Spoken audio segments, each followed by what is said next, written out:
आज हम लोग यहाँ गुरु की पूजा करने के लिए उपस्थित हुए हैं। गुरु को सारी देवता से देवियों से ऊंचा माना जाता है।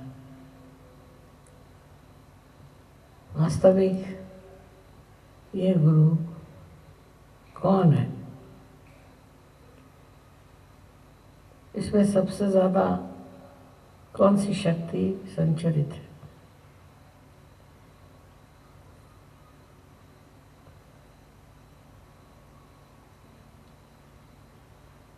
ये गुरु तत्व जो है यही शिव है।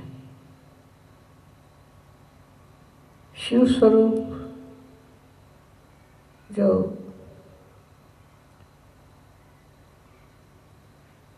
शक्ति है उसी को हमें गुरु की शक्ति समझना चाहिए, क्योंकि जब आप गुरु को शक्ति से प्राप्त करते हैं और आपके अंदर वो शक्ति प्लावित होती है, तब आप स्वयं भी गुरु हो जाते हैं। पर कार्य जो इस शक्ति का है वो है आपका कल्याण। जिसको ये शक्ति प्राप्त होती है उसको ये समझ लेना चाहिए कि अब उसका कल्याण हो। कल्याण का मतलब छोटे शब्दों में देना बड़ा कठिन है। कल्याण माने हर तरह से साफल्य, हर तरह से प्लावित होना, हर तरह से अलंकृत होना।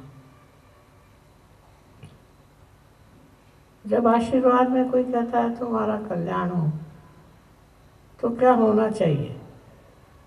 क्या होता है? ये कल्याण क्या है? यही कल्याण, इसको हम आत्म साक्षात्कार कहते हैं। बगैर आत्म साक्षात्कार के कल्याण नहीं हो सकता, उसकी समझ में नहीं आ सकती और उसको आत्मसात भी नहीं करा जा सकता।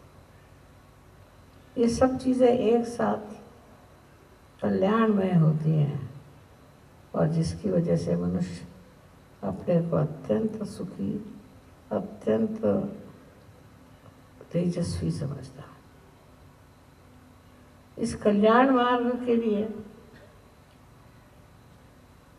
आपको जो करना पड़ा वो कर लिया, जो मेहनत करनी थी सो कर ली, जो विश्वास धरने थे वो धर लिए। लेकिन अब कल्याण का मार्ग जब मिल गया, जब आपको गुरु ने मंत्र दे दिया कि आपका कल्याण हो जाए, तो क्या चीज़ घटित होगी? आपके अंदर सबसे बड़ी चीज़ समाधान। इसके बाद कुछ खोजना नहीं, आप स्वयं ही गुरु हो गए। अब आपको कुछ विशेष प्राप्त होने वाला नहीं, किंतु इस समाधान का जो आशीर्वाद है उसको आप महसूस कर सकेंगे, उसको आप जान सकेंगे और उसमें आप रममाण हो सकेंगे। पहले तो देखिए, सबसे बड़ी चीज़ है शारीरिक तकलीफ़ें, शारीरिक दुर्बलता इस कल्याण के मार्ग से साफ हो जाएंगी। आपकी शारीरिक तकलीफ़ें खत्म हो जाए।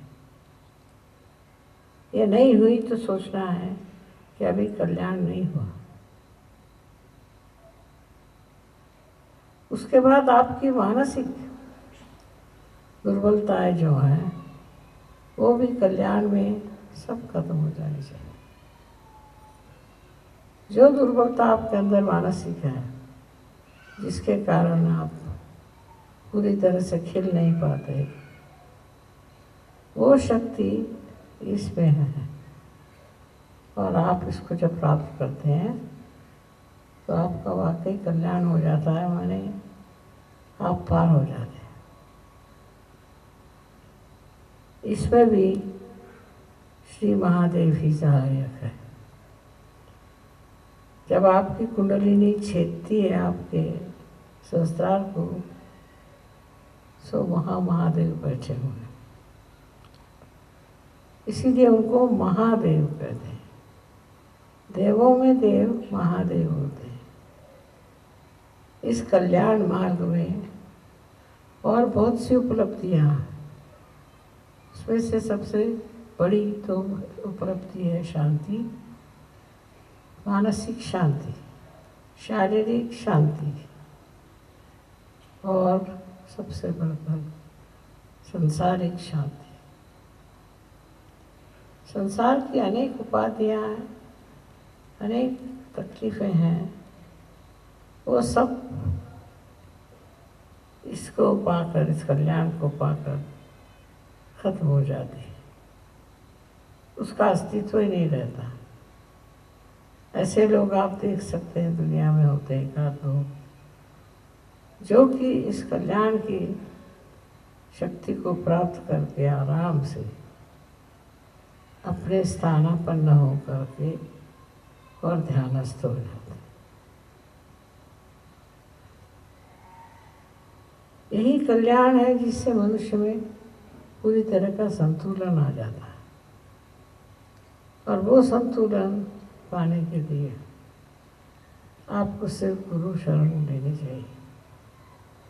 गुरु के शरण जाने से आपके अंदर वो संतुलन आ जाएगा कि आपको ऐसा लगेगा कि आपने सब कुछ पा लिया, अब और कुछ पाने का नहीं। इस प्रकार का संतुलन एक विलक्षण शक्ति देता है, और वो शक्ति में उसे प्रेम की शक्ति कहते हैं। इसे मनुष्य जब प्राप्त करता है तो उसका सारा शरीर रोमांचित हो जाता है, माने किसी अद्वितीय शक्ति ने उनको आलिंगन किया और उनके अंदर ये शक्ति थी जिससे वो सारी दुनिया की परेशानियाँ, उथल पुथल, असंतुलन, सबसे ऊपर उठ के एक संतुलन में विचरण करते हैं। इसलिए इस शक्ति को प्राप्त करने के लिए लोग बहुत कोशिश करते हैं, और वो दूसरे मनुष्य से ही, मानव से ही इसे प्राप्त करते हैं, जो स्वयं भगवान स्वरूप हो जाता है और जो स्वयं ही इस चीज़ को प्राप्त किए हुए हैं। This is a subject which you can only explain in Hindi language, which says that this Guru Pad you get from somebody else, but that somebody else itself is endowed with the power of peace of mind to begin with, and also the power to overcome all kinds of earthly problems, mental problems, physical problems. All these problems you can solve through your mental balance and mental blessings from your Guru. When you become the Guru, you yourself have the power to bless others with your blessing power. You can create a Guru out of many. And once the Guru is created, and there is a Guru who has this power, it's very satisfying and is very ennobling. The satisfaction is so much that you don't want anything. This is the power of Shiva. You have seen Shiva, doesn't have much clothes. He doesn't decorate himself. He's just sitting in meditative mood all the time. He doesn't want anything. He's so satisfied with himself that he doesn't want anything. And that is the power you get after the self-realization if you have a guru, and guru of that level and caliber. One should not try to become a guru. That's very impractical. If you try to become, you will never. It has to come to you automatically, without any asking, without any effort. So the only way you can get to it is through dhyana. Dhyana is meditation. When you meditate, just meditate and meditate. Do not ask for anything. Meditation itself gives you that instrument which can bear this great power of the Guru. And then you automatically give this power to others. You don't have to work it out. Just in your presence, people can get this power of complete satisfaction. And there is salvation for you and for others. So all the problems which are faced for the journey of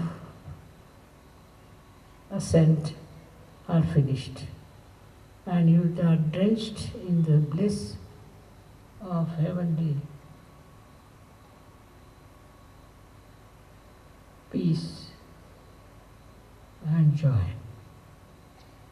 That's why it is called as Kaivalya. It's only the blessing. See, that means there is no other word to translate it. There is no other way of explaining it. It's a state. It's a sthiti, it's a state. In that state you have to rise. And you know that you are in that state. It's a very remarkable thing that once you reach that state, you don't have to ask for anything. It's all there and you are so satisfied. I can go on talking about this special power, but I think whatever I have said, please meditate on that. And you are all capable of reaching that state of complete peace and joy. May God bless you.